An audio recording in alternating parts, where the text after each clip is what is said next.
Welcome to episode 2 of my podcast.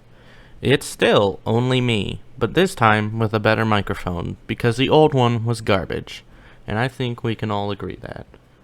This time, I want to talk about Waffle House, because every time I go to Waffle House, Waffle House is the kind of place you go where you want cheap breakfast, you want an establishment that won't collapse in on you because it's been built to survive hurricanes and tornadoes and all that. And you want some good food, so you go to Waffle House. And that's where you gotta go. If you go to IHOP or Denny's, you're gonna get some crackhead snorting off and in their booth and all sorts of crazy people.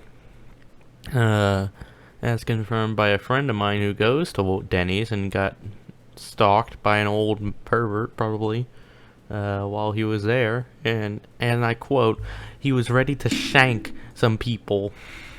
I don't know whether that means with a knife or not, but who knows. But anyways, you go to Waffle House, alright? You want to get a good meal, and you get a Belgium waffle. Now, nothing against Belgian waffles. They're good waffles, they're big, but the issue is they're from Belgium. And my issue with Belgium is that it does literally nothing. It's like the Ohio of Europe. Okay? You go to Belgium, the only things you're getting aside from chocolate or waffles is nothing. They don't even have like a national car or a car made in Belgium that I've heard of anyways. Like Denmark at least has what does Denmark have? Denmark doesn't have, well, they might have Donkerboard, I don't remember. No, that's the Netherlands. France has Bugatti, Peugeot, and Citroen. The UK, of course, has its huge variety. You have Lotus, you have Aston Martin, Mini, Bentley, Rolls-Royce, Jaguar, Land Rover, all sorts of stuff. America, we have Ford, Chevy, Dodge, Ram. Those are basically the same thing, even though Jeep, Chrysler, Fiat. Well, Fiat's Italian, not actually. Hennessy, sometimes. And other cool things. But the issue with, and also Japan has Subaru, Nissan, Honda, Toyota, and all that. But the issue with, and Belgium doesn't have anything. Like, even little tiny Sweden, they have Koenigsegg and Volvo. Like, they at least have something. Even Croatia has Rimac. And Rimac's actually becoming pretty big. But the issue with Belgium is that they have literally nothing there. If you want to go to Belgium, all you're going to be doing is eating chocolate and giant waffles. And that's not what you want to do if you go to Belgium. Because why would you go to such a country where you're probably going to get stabbed, because I don't think they have gun laws. Or laws prohibiting guns. You're going to get stabbed. All you're going to be eating are waffles and chocolate, because that's the only kind of thing they offer in Belgium. And it's just a mess. It's just like Nintendo, because like Nintendo, they keep putting out, like, they keep showing off the same kind of garbage games they've been doing ever since like 2017 when the Switch launched. All right, you had Mario Kart 8 Deluxe, which was the same thing as Mario Kart 8, but everyone fell for it because we get all the stuff from Mario Kart 8. And the same thing happened with Animal Crossing New Horizons, where about, let's say, October, my opinion on the game started to turn vastly. Back in October of last year, anyways. My opinion on the game started to change heavily to the point where I now believe it is possibly the worst title in the Animal Crossing series. And it doesn't help that they released it not even finished. It was not even half finished, it was in a state where you could release it for a beta and have like a playable demo. But the issue is they took that and they went, oh yeah, a playable demo, we can make that the whole game. And you can tell they did not thoroughly think that game through, because it took them 2 months to add swimming. The events are tied to updates, so it's going to have a very limited lifespan, unlike New Leaf or other games before it, where they can actually live for a long time without Nintendo's help. The crafting system becomes incredibly boring very quickly, even more so than usual Animal Crossing titles, because usually Animal Crossing titles hold on to people for like a few months. The issue with New Horizons, is that because of there's nothing you could do for like a couple months after the game launched, which was when everyone was playing it. So because of the crafting system already being very repetitive, and the whole game being repetitive as a whole, you just had the worst possible combination for keeping people's attention. And the only reason it did so well, and I think, if I recall correctly, Nintendo did admit to this, the only reason it did so well was because of the pandemic. So, because of that, I'm led to believe that Nintendo specifically bioengineered the coronavirus in order to sell more copies of their crappy unfinished game. And it was a hit. Everyone's fallen for it. They all believe it either came from a lab or it came from some animal. I don't know. I'm not allowed to say it. But everyone's fallen for that, and one day the truth's going to come out that Nintendo created the coronavirus in order to sell more copies of Animal Crossing New Leaf. That's New Horizons, not New Leaf. New Leaf didn't need bioengineered viruses in order to sell good. It was a proper Animal Crossing title. But I went off on a tangent about New Horizons.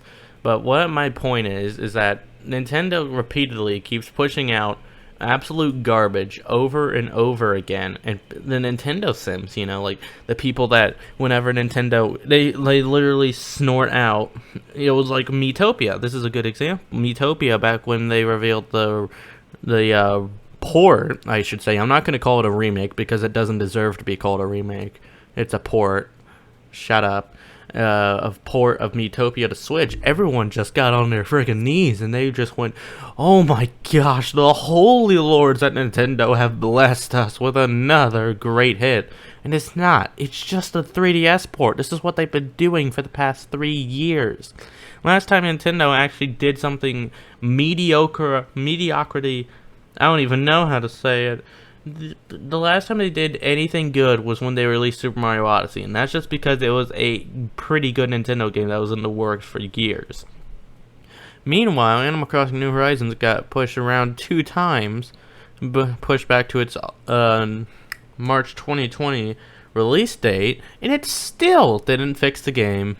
You know what else that happened to? Sonic 06. Oh, what great times, That's real great. Anyways, it's my belief, alright, that once everyone starts waking up, once all the simps start turning into anti-simps, that Nintendo is just going to have the worst time of their entire corporate industry. Like, once the courts start ruling that Nintendo's copyright abuse, which it is not... It's not morally correct, and eventually will not be lawfully correct if they keep pushing the way they are. Well, that assumes that taking down fan games becomes lawfully incorrect, but we're not quite to that point yet. But anyways, once that starts happening, you're going to see the biggest downfall in Nintendo's history, even worse than what was it? The early 2000s or the late 1990s. Because that was when Nintendo tried to push the Virtual Boy, and it was just the worst thing they've ever done. It was the worst time of their life. Or you could compare it to early 2000s Sega, after they did the 15th anniversary, because they were at rock bottom, absolute bottom of the barrel.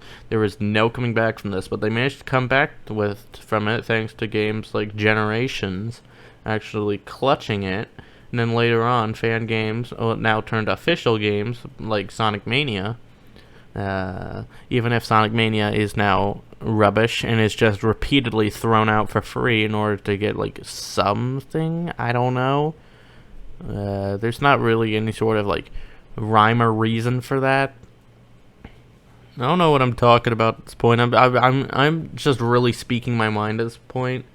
So I'd like to mention the I don't even know what to talk about because I've got to make like this podcast like 20 minutes long, Let's talk about Roblox. So like in a few months or a few years, actually no, this year Roblox will be turning 15 because it was officially released in 2006. The earliest playable demo version of Roblox was released in 2006. And this year it's turning 15, though I don't know if the celebration has already happened or if I just missed it by chance. But that means Sonic Roblox is older than most of its players, because most players on Roblox are children. However, I'm in the minority because I'm actually older than Roblox, because I started playing in 2013, so I've seen a good chunk of its lifespan. Well, not really a good chunk, more like half of it. I missed out on the whole part up until 2015 when I actually started really taking the game seriously. And I actually did my first egg hunt in 2016, which is sad. Because 2016's egg hunt was arguably one of the lesser ones. Not quite as bad as 2015, but it's still not real great in my view. 2017 and 2018 were definitely something. However, I view 2017 as the best one, purely because 2018 was just too much for. In the stark comparison between 2017 and 2018, like 2017, you have brick building, you have a mix of brick building and terrain, which is really good. I can like that. I like that. A mix of brick building and terrain. With 2018, because they switched to fifth team, the fifth team's take on Egg Hunt is awful, which is the massive amount of mesh parts and union and meshes and all that, and it just looks so strange you don't want to play it anymore. And that's how I did. The only eggs I got in Egg Hunt 2018 were the 2013 sugar egg, just because I wanted it. That was the only egg I wanted in that entire egg hunt. And some other, I don't even know if I got the infection egg, because I was so disinterested in that egg hunt. And then 2019 comes around and just completely craps on everything the previous egg hunts had established, and also craps on the concept that we weren't going to bring back Egg Hunt 2015, except this time they took that concept and made it worse. They made it so much worse when they expanded it to 50 games, and they've kept that concept for the past like 2 years, and even 2021 Egg Hunt. I didn't even play the past 2 egg hunts. I've just been out of it with Roblox. I only just came back recently. So I'm coming back and discovering all these changes, because it's like, what on earth happened while I was gone? When did this exist? Because I've been off playing games like Minecraft and getting into Undertale. Even if Undertale is now almost 6 years old, I still got into it. I still love it. Asriel is the best character in the entire game. Changed my mind. But anyways, Egg Hunt 2021, Egg Hunt 2019 is the last one I played. It's the last one I got a few eggs for. I actually got more than that than 2019 because a lot of the games were brick built, and I really don't like mesh games. But or games where a lot of the parts are made of meshes, like Egg Hunt 2018 was. So I got a few eggs in that, but the issue is, because there's 50 games in it, you really are either going to scratch the bottom of the barrel if you don't ever want another repeat game in there where it was in the last egg hunt and it's going to be in this one, but you're also going to be running out of egg ideas very quickly, because if you think about this, alright, the standard egg hunt, as far as I'm aware, it had like 20-30 eggs maybe. The Egg Hunt 2019, because it's using 50 eggs, you're actually using way more eggs than you would need, which means you're running out of ideas a whole lot quicker. And because you're basically not allowed to copy previous eggs, especially ones that are now limited, or older eggs, like say the Epic, or the OBC, or the Builderman egg, you're not allowed to copy those. And I don't, why did I say an Epic egg? I meant the iOS egg. But you're not allowed to copy those because Roblox has very strict rules on what old hats you're allowed to sell again, even though a lot of people want old hats like the Epic face or the what is it? I would say a Dominus, but the Dominus is still on sale even if it is in very low quantity. There are like a lot of older hats, because it's I don't really know, because it's because they really need to start putting the new egg. The 2017, 2018, not the 2019. The 2019 eggs are dumb. They need to put some of the 2017, 2018 eggs for limiteds. Alright, so that way people can actually, get a hold of these older, better eggs. Because no one wants a stupid basic egg that is designed by some person in their bunker who has no clue what on earth the icon is about. And they're just all over the place, you know? I don't even know where I'm going at this point. I've just let my mind speak for the past, like, 15 minutes. Thank you for listening to episode 2 of my podcast. Episode 3 coming whenever I feel like it. Maybe next time I'll go into more about Undertale and why it's the greatest game to ever be made since Five Nights at Freddy's. Since the quintilogy. Yeah, thanks for watching. See you next time.